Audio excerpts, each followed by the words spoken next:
فضيحه جديده في الدوري المصري بطلها استاذ ابو العينين. بجد والله يا جدعان انا نفسي افهم هو ليه الزمالك الوحيد اللي بيتعامل معاه كده في الدوري المصري؟ يعني هو عشان طلع من الكونفدراليه فبنديله بقى الدوري؟ ما انا محتاج افهم يعني ايه انا رئيس نادي اتنازل عن التذاكر بتاعتي والحضور بتاعي واديهم للنادي التاني المنافس. على فكره يا جدعان الدوري لسه في الملعب، يعني الدوري لسه ما خلصش. واللي يقول لك يا عم انت ليه شاغل بالك بسيراميكا وليه شاغل بالك بالحاجات دي كلها، انا يا باشا من بعد كاس العالم مش شاغل بالي اي حاجه.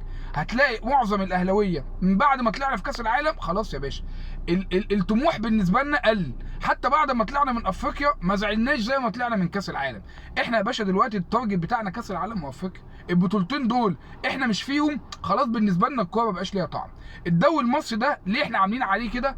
الدوري المصري ده بالنسبه لنا الديفولت بتاع اللعبه، ده اللي هو ايه، ده العادي بتاعنا، ده الطبيعي بتاعنا، ان الدوري المصري ده كده كده ايه مع الاهلي. وبعد كده بقى بنبتدي نشوف افريقيا، بنبتدي نشوف كاس عالم.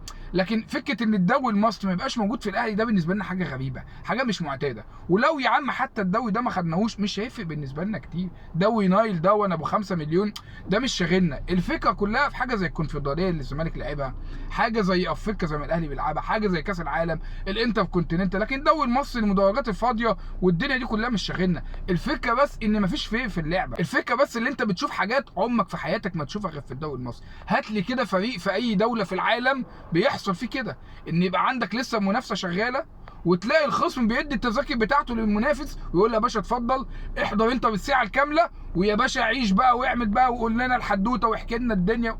مفيش حد بيحصل معاه كده يا جدعان. ما بشوفش الحاجات دي في اي دوري في العالم غير في الدوري المصري بتاعنا. الناس بقى اللي كانت بتقول لك ان السيراميكا الفرع الثاني للاهلي وزد الفرع الثالث يجي يشوفوا. طبعا دلوقتي كله هيحط البولغه في بقه ويسكت، مش هيتكلم طبعا. لان ليه؟ موضوع على هواهم.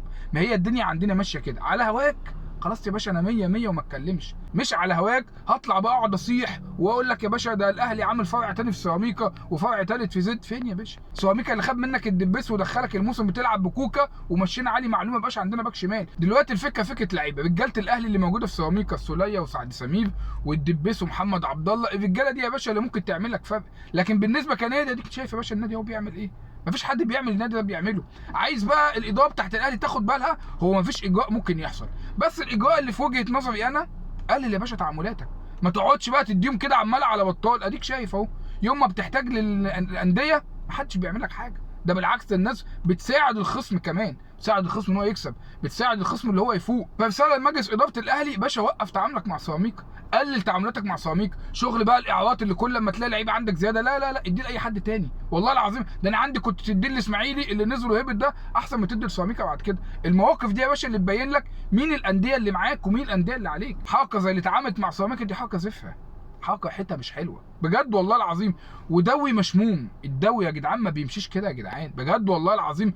انا ما شفتش كده في حياتي. هنستنى نشوف مجلس اداره الاهلي هيتصرف ازاي مع سيراميكا، مش اليومين دول، الفتره بقى اللي جايه. لان انت خلاص انت كنادي ما قدامكش انك تعمل حاجه. خلاص يا باشا سيبها لهم عادي يا باشا. عايزين ياخدوا الدوري خدوه يا باشا، الف هنا وشفا. مش عايزين يزعلوه. يعني ايه الاهلي خد مثلا سوبر، الزمالك ياخد دوري، مش عارف مين ياخد كاس، هي هتمشي زي ما مشيت كده السنه اللي فاتت يعني يا باشا. ما بتمشيش كده. انا شايف يا باشا البطولات ما بتمشيش كده. شيء بالنسبه لي غريب جدا اللي بيحصل ده.